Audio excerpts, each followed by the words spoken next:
काल रास गार लागत होता म्हणून काही नीट झोप झाली नाही. कशी बशी उठलो, पाणी गरम केला आणि पीत घेतला.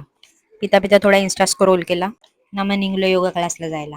मग पोचलो ना बघता होतं लाईटच गेलती. झाला वाटोला. लाईट येत नाही म्हणून ताई वायर हलवत होती, तर आज भीती वाटत होती. मग ते प्लास्टिकच्या काठीने वायर हलवून काही लाईट आली नाही. आज फास्ट वर्कआउट करून अख्खी भिजलो ना, घरी येऊन फ्रेश झालो. काल घेतलेली सनस्क्रीन मी आज पण लावली, पण ती जाम स्टिकी स्टिकी हो. मग घेतला नाश्ता करीत. अर्ध्या चपातीला पीनट बटर लावला ना, चपाती बघून बोलू नका, करपले ती कवा कवा करपत. माणूस आहे भाई, हम भी करप सकता है. अर्ध्या चपातीचा रोल गेला ना, अर्ध्या चपाती बरोबर 2 ऑमलेट खाल्ले, कारण मला माहितीये मी लेट जेवतो ना. या बघा पप्पानी येताना चिंबोऱ्या आणल्यात ना, माझ्या तोंडावरच आनंद तर बघा.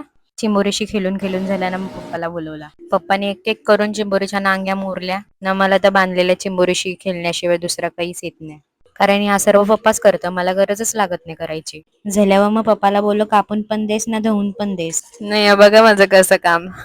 सुपरवायझिंग करून सर्व काम नीट करून घेतला ना, बाकी सर्व तर मलाच करायचा, म्हणून लागलो कामाला. हळद, आगरी गोळी मसाला, त्याची प्युरी टाकते.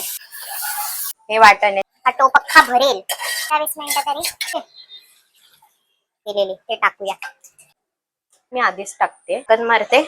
याच्या डिटेल रेसिपीसाठी आपल्या युट्यूब चॅनलला फुल व्लॉग येईल ना. कधी होवाचं योग आलवण, मी कधी जेवाचो. झालं एकदाचा म्हणून जेवायला घेतला ना. आवरा गरम तरी मी खाता म्हणजे रास भारी झाली. त्याच्या युट्यूब चॅनलला मी मोठा व्लॉग टाकेन, तर नक्की बघा. आजसाठी एवढाच, आता भेटू उद्या, बाय.